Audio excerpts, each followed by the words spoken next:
Breaking news mga bro, hindi pa tapos sa trade ng SMC. Well, bago ang nangyaring rookie draft, ginulat tayo ng Hinebra kung saan itinrade nila itong si Christian Stan Hardinger at Stanley Pringle sa Terra Firma Jeep, which is ang naging kapalit niya na itong sila Stephen Holt at Isaac Go. Bukod dyan, nagkapalitan din ng draft pick ang both teams kung saan nakuha nga ng Hinebra kahapon si RJ Abarrientos bilang 3rd overall pick, habang nakuha naman ng Terra Firma itong si Mark Nonoy sa 10th pick. Well, tulad ng inaasahan, hindi pa tapos ang SMC sa nangyayaring trade dahil ngayong araw after ng rookie draft, gumalaw na rin ang Magnolia Chicken Templados. Heto't nakakagulat dahil itinrade nila itong si Gio Halalon kasama pa itong si Abu Tratter sa Northport Batang Pier, kung saan ang naging kapalit ay itong sophomore na si Xavier Lucero na napunta na nga sa Magnolia Hotshots. Sa mga naunang rumor, si Calvin Abueva at Gio Halalon ang dapat na ite-trade ng Magnolia papunta sa Northport, pero masyado yatang mabigat ang gustong kapalit, which is si Arvin Tolentino, William Navarro at Cade Flores, kaya't yun nga at posibleng nagkaroon ng pagbabago sa trade proposal. Malaking tanong sa ngayon kung bakit nila binitawan itong si Gio Halalon na so far maganda naman ang ipinakita last conference with 11 points, 5 rebounds at 5.5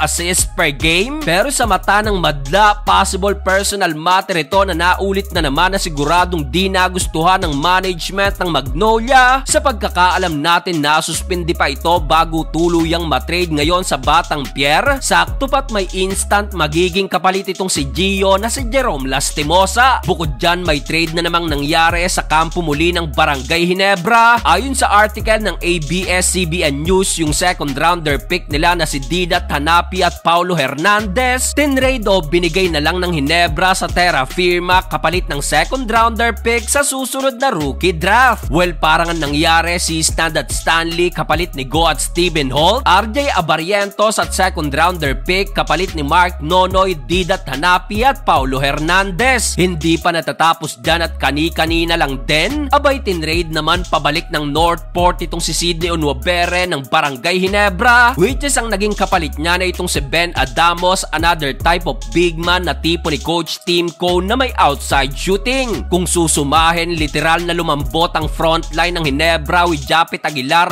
Isaac Go at Ben Adamos. Nawala ba naman yung makukunat na si Stand at Onwabere na halos makipagpalitan ng muka sa ilalim? Well, let's see kung saan hahantong ang galaw na to ng SMC, lalo't halos lahat ng team naglakasan na, including itong Converge at Rain or Shine.